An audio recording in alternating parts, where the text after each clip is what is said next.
DreAllDay.com. You're now tuned in to the show where you learn the discipline to show up day after day to do the work, the confidence to put yourself out there boldly and authentically, and the mental toughness to continue showing up, doing the work, putting yourself out there, even when the success you've expected to achieve is yet to be achieved. And on top of all this, give you a little bit more. Actually, there's a lot more. This is the personal initiative, the go-getter energy that makes you a self-starter, moves you to go make things happen instead of waiting for things to happen. We put all this together in one bundle, one package, one mindset, one method, one philosophy, one show, one masterclass that is known as Work on Your Game. My name is Dre Baldwin, also known as Dre All Day, and welcome to the show. Today's topic is how crisis speeds things up.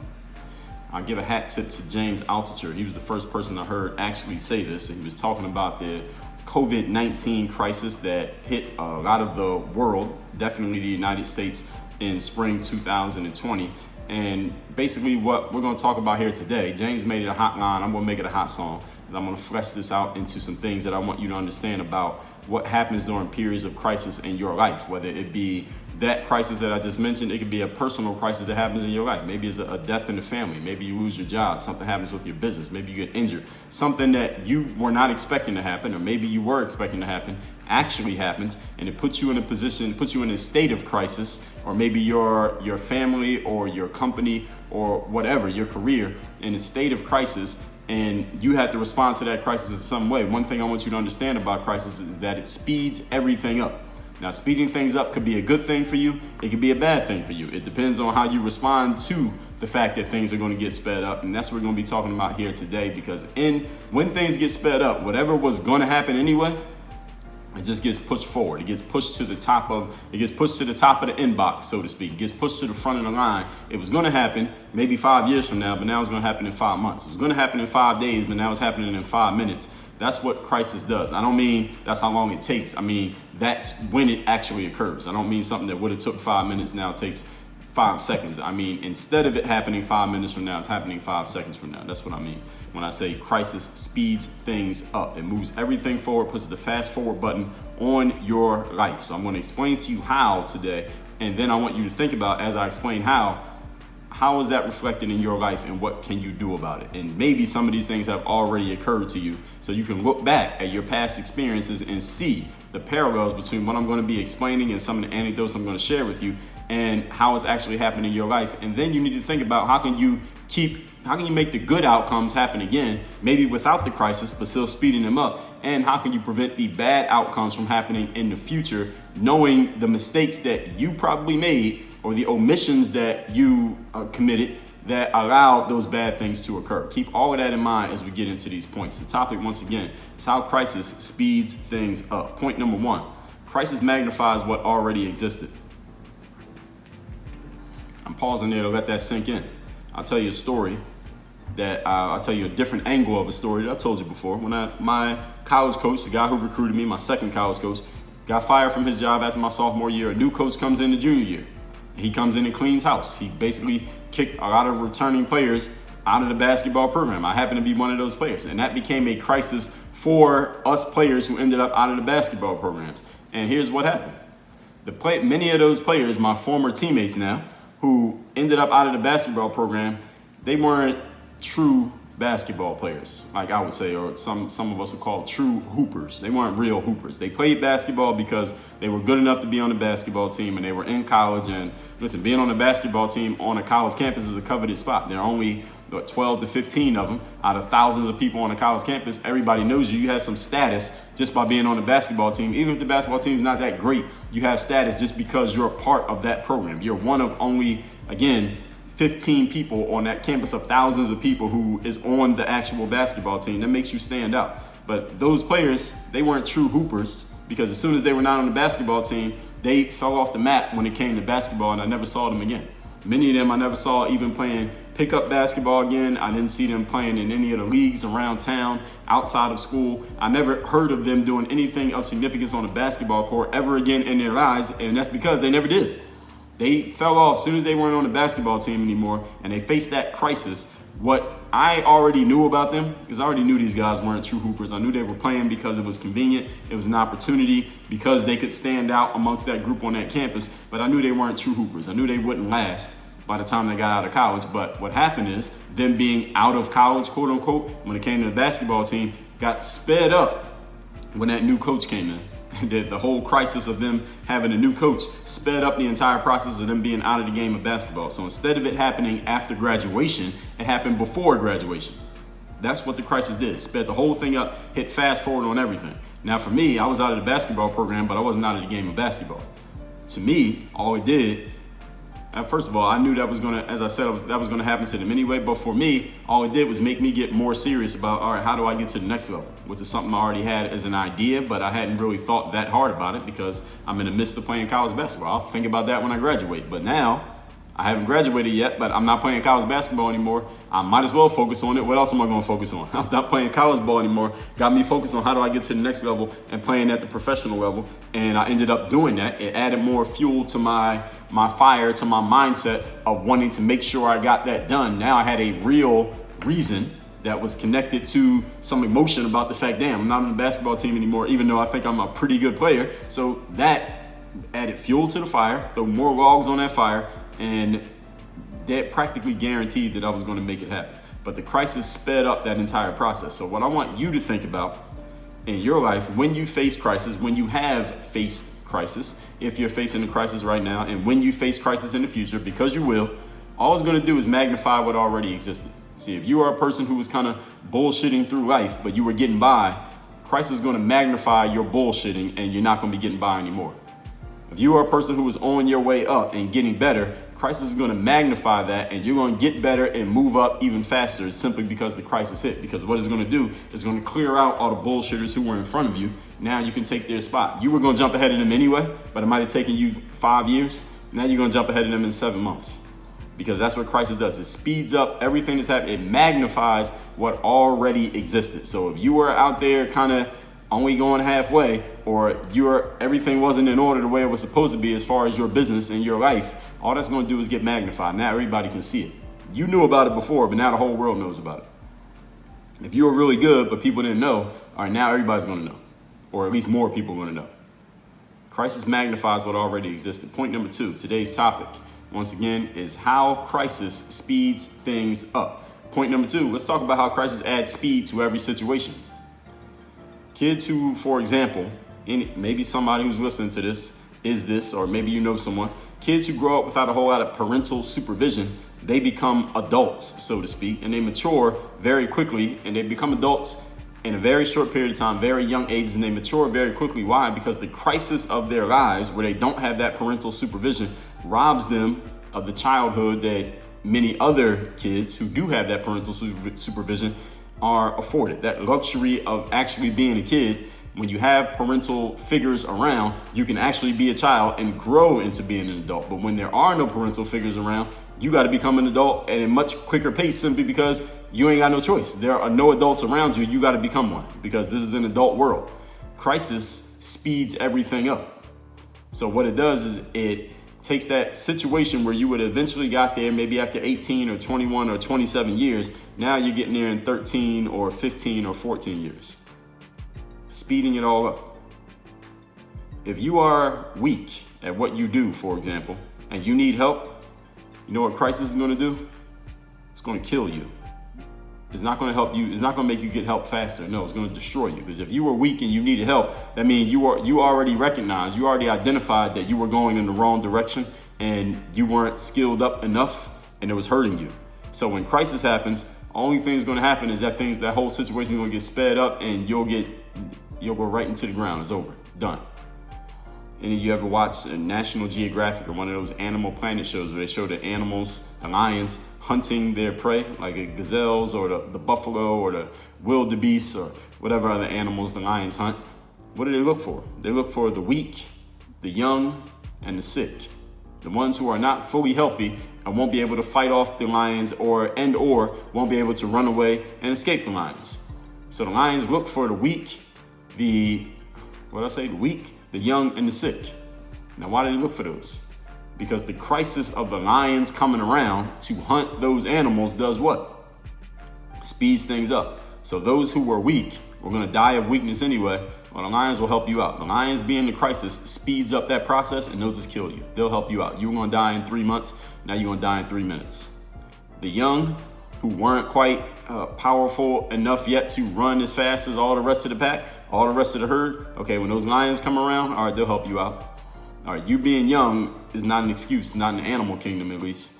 They'll help you out. They'll take care of you. And the sick I say the weak, the young, and the sick, or the elderly, the old ones who just can't run as fast anymore, the lions will take care of you too. Anytime that you are weak and you get into crisis, your weakness will get further exposed. If you are good and you're advancing, crisis puts you in a position where you got to be ready to go now. All right, not later, but now. You got to step up and actually do what we were going to ask you to step up and do this anyway, but we were going to slowly groom you and bring you along. But now, you know what? Now we're going to throw you into the fire and you got to figure it out right now. In basketball, right now, at least as of this recording, they still have the one and done rule, so to speak, in basketball, where a high school player has to do 1 year after high school before they can enter the NBA draft and play. But there was a time, of course, when you didn't need to do that. You can go straight from high school to the NBA. Of course, we know LeBron James, Kobe Bryant, Dwight Howard, several players did this high school to the NBA successfully. The thing is, when that player makes that decision, nobody's forced to do that. But when a player decides to go from high school to the NBA, they're going to face a little bit of crisis simply because the competition in the NBA is much stiffer and much better and much more mature than the competition they faced in high school. And I don't care what high school you played for. When Kobe Bryant went from his high school to the NBA, the competition was a whole lot better than what he had faced in high school. That was a crisis. And in that crisis, what does it do? It speeds up the process for somebody like Kobe Bryant. So he had to get a whole lot better and a whole lot stronger and a whole lot mature, a lot quicker if he was going to survive there. One thing I heard Kobe say about his time coming from high school to the NBA, that first couple seasons in the NBA, he said it is sink or swim. That is literally what it is when you face crisis in life. That means you got thrown into the deep end of a pool. You will either figure out how to swim, or you already know how to swim and you survive in that pool, or you will drown in the pool. But there is no climbing out of the pool. All right, there's only two options you got. Figure out how to swim, or show that you know how to swim, or you'll drown. And your body will be left at the bottom of the pool. What's it going to be for you?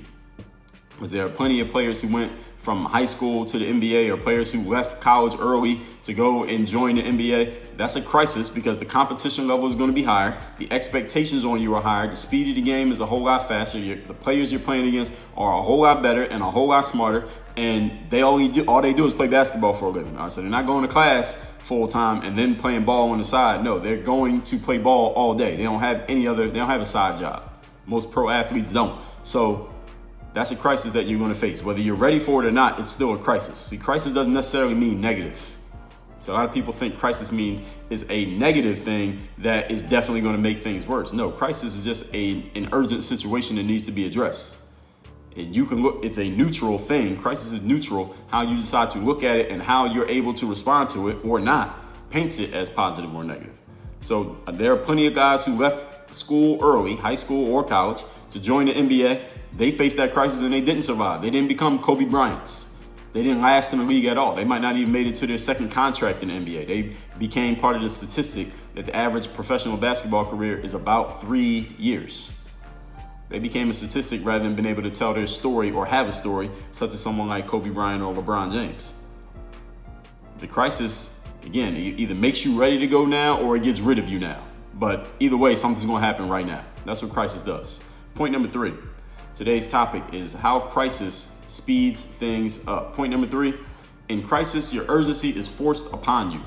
A sense of urgency, or urgency period, let's say, is forced upon you. It's incorrect to say a sense of urgency is forced upon you. I'll say that urgency itself is forced upon you. Now, I talked about urgency in a few episodes of this masterclass number 1172. Your lack of urgency is your biggest problem. So you probably have an idea where I'm going to be going with this one, and also talked about it in episode number 408, a sense of urgency, how to develop this key tool for success. If you want to get better at urgency, again, that's number 408. And I've also talked about doing things now. Let's see if I can find that masterclass. I don't know if I can find it. I might not be able to find it right now, but I will get to it and I'll tell you. It's masterclass number 1325. I found it while I was still talking about it.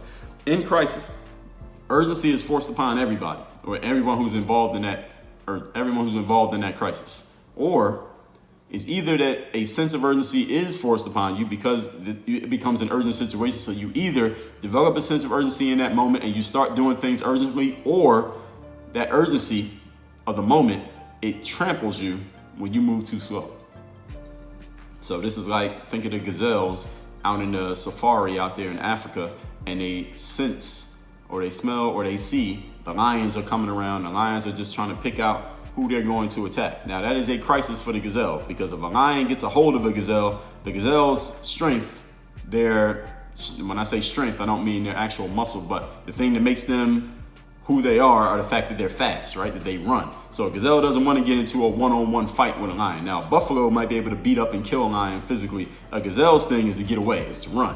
A buffalo's thing isn't to run. A buffalo's thing is just, it's so big and strong that several lions together might not be able to take that buffalo down. So when the gazelles notice that the lions are coming around, all right, this is a crisis situation, because if the lions catch them, they'll die. I would consider that a crisis. So urgency is forced upon the gazelles. So either all those gazelles who notice this, they start running as fast as they can so that they don't become victims of the lion, or if they move a little bit too slowly, what happens? They're going to get trampled by their own herd who's all trying to get away and save their own lives. You're going to be the gazelle that gets trampled, and guess who the lions are going to pounce on? Because you're easy prey. Now you're on the ground instead of running. All right, the gazelle's skill is not laying on the ground. All right, you're not a turtle where you can constrict yourself down into the shell and they can't do anything with the shell. No, you're a gazelle. There's no shell. All right, you're either running or you're dying. One or the other. A lot of people refuse to acknowledge when they get into a crisis situation. They refuse to acknowledge, or they refuse to accept, one or the other. Maybe they acknowledge it, but they don't accept it, that this crisis situation is a warning signal, is a buzzing red light. It's like one of those loud, you ever hear a car alarm going off? You're sleeping or something at night and somebody's car alarm starts going off and it makes all those different sounds. It's like the car alarm going off in your head, letting you know that you need to become urgent right now, because this is a crisis situation. But too many people, I've seen this happen with so many people, they refuse to acknowledge the urgency of the situation. Therefore, they waste their opportunity through simple delay. Just by delaying to take action, delaying to become urgent, they waste their opportunity. And I talked about this in masterclass number 1463, the heavy cost of delay. Delay is not free, ladies and gentlemen. When you delay action, when you take your time, when you don't move as fast as you need to be moving, even though you understand the urgency of the situation, or maybe you understand it, maybe you don't. Maybe you're not recognizing the urgency of the situation, but for whatever reason, when you delay, there's a cost to be paid. All right, delay is not free. Because when you delay means to add time to a situation. It means instead of doing something now, you say you're going to do it later. But that is based on the false assumption that you're guaranteed to get to later, whenever later is supposed to be. And this is a tragedy that happens. Sometimes forced urgency, ladies and gentlemen, is the best thing that could possibly happen to you when you use it. When you are forced into a sense of urgency, you weren't being urgent in the moment. You were kind of just going about things as you went about them. You weren't rushing yourself. You weren't forcing yourself into action. You were not utilizing your tool of personal initiative probably as well as you could have been. You would admit it if someone had asked you in that moment. But then something happens, some type of crisis occurs in your life or in the world, the larger world, and you're a part of it. And now the urgency is forced upon you. That could be the best thing that's ever happened to you, because it forces you into a sense of urgency. And here's the thing about a sense of urgency, people. And the reason why I mention this so often, the reason why I talk about personal initiative as the fourth principle of the Work On Your Game philosophy every single day here on this show. When you have a sense of urgency, all of a sudden you realize you can get things done a whole lot faster than you thought you could get them done. You realize that you have skills that you didn't even know you had, or you remember about skills that you had but you haven't been using because you haven't forced yourself to even call on those skills because you had no sense of urgency. When you have a sense of urgency, all of a sudden your focus sharpens. You become a lot more resourceful as an individual. You have a lot of skills that you didn't even know you had, or maybe you forgot you had, simply because the sense of urgency heightens your senses to everything. Forced urgency could be the best thing that ever happens to you in your life when a crisis hits, or that crisis get hit and you deny the urgency. You deny the urgency of the situation. You deny that you need to be urgent, and that situation will run you over. And by the time you realize that you've been ran over, it might be too late for you to get up. Many people will rationalize away a crisis situation as if they don't need to be urgent, and they decide to do nothing because they decide they don't need to be urgent in that situation. All right, they're going to deal with what I talk about in masterclass number 1463, the heavy cost of delay. All right, delay will always collect on the debts that you owe. I'm going to say that one more time. Delay will always collect on the debts that you owe. Let's recap today's class, which is how crisis speeds things up. Again, hat tip to James Altucher for talking about this in one of his articles. Point number one, crisis magnifies what already existed. When a new coach came in college and cleaned out house, all the players who I knew who weren't true hoopers, I knew they wouldn't last very long in the basketball world after college. Well, that not lasting long happened immediately instead of happening 2 or 3 years later because they didn't have anywhere else to play. And for me, it put my focus 100% on how am I going to make it into the pro ranks because my college career is pretty much over. In life, when you face a crisis, whatever was going to happen in the future, now is going to happen right now. And that's either going to be a good thing for you or a bad thing for you, which is why you need to be consistently working on your game. Point number two, crisis speeds up everything. It means things happen faster than they would have happened. It means things need to happen faster than they would have happened. Kids who grow up without parental supervision become adults much younger and they mature much more quickly because they have to, not because they're just these wise kids, but because they have to. They don't have the luxury, they not afford the luxury that other kids have. They got to mature faster, and anything bad that was going to happen when you are in a situation of crisis, it happens a whole lot sooner than it was going to happen. It happens a whole lot more quickly than it was going to happen. If you're weak and you need help, crisis kills you. It doesn't get you help faster, it kills you. This is what happens to the gazelles and the buffalo who are weak or young or sick. The lions picked them out and killed them. They would have died anyway, but the lions picked them out and killed them a whole lot faster than they would have died simply because the lions represent a crisis. A crisis forces you to be ready to go now and not later. Point number three, in crisis, urgency is forced upon you, or it will trample you to death, one or the other, if you move too slow. A lot of people refuse to acknowledge that they need to become urgent because of an urgent situation, and they waste their opportunity through delay. And that is a tragedy because, listen, the worst thing that could ever happen to anyone is running out of time. All right, there's nothing worse than running out of time. And when you delay things, you are basically tempting fate to cut your time short on you. Sometimes forced urgency is the best thing that happens to us when we use the forced urgency. And sometimes forced urgency is the worst thing that happens to someone when they deny it and they rationalize it and decide to do nothing. Well, as I said, the cost of delay, it will always collect on the debts that you owe. And it never misses a payment. Work on your game. Dre all day.